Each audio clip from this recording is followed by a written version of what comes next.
राष्ट्रीय जगत vision news में आपका स्वागत है। मैं हूं आपके साथ वीना।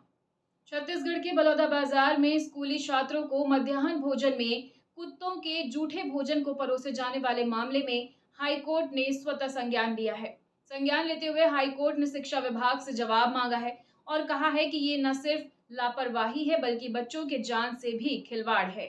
छत्तीसगढ़ के बलौदाबाजार जिले के सरकारी स्कूल में मध्याह्न भोजन के दौरान बच्चों को कुत्ते का जूठा खाना खिलाया गया।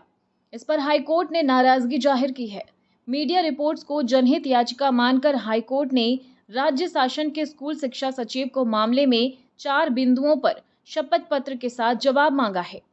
चीफ जस्टिस रमेश कुमार सिन्हा और जस्टिस BD गुरु की डिवीजन बेंच ने ये भी पूछा है कि भविष्य में इस तरह की घटनाओं पर रोक लगाने के लिए आप क्या कदम उठाएंगे। शिक्षक महिला समूह पर क्या कार्रवाई हुई।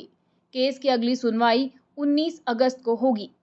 दरअसल 29 जुलाई को बलौदाबाजार जिले के पलारी ब्लॉक के लच्छनपुर गांव के सरकारी स्कूल में मिड डे मील के नाम पर बड़ी लापरवाही सामने आई है।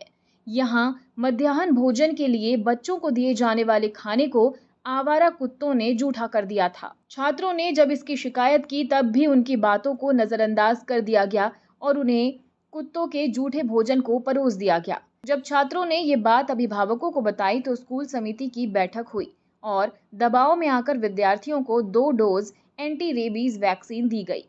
मीडिया में आई खबरों के मुताबिक 84 बच्चों ने भोजन किया, जिनमें से 78 को वैक्सीन दी गई। इसी पर हाईकोर्ट ने संज्ञान लिया।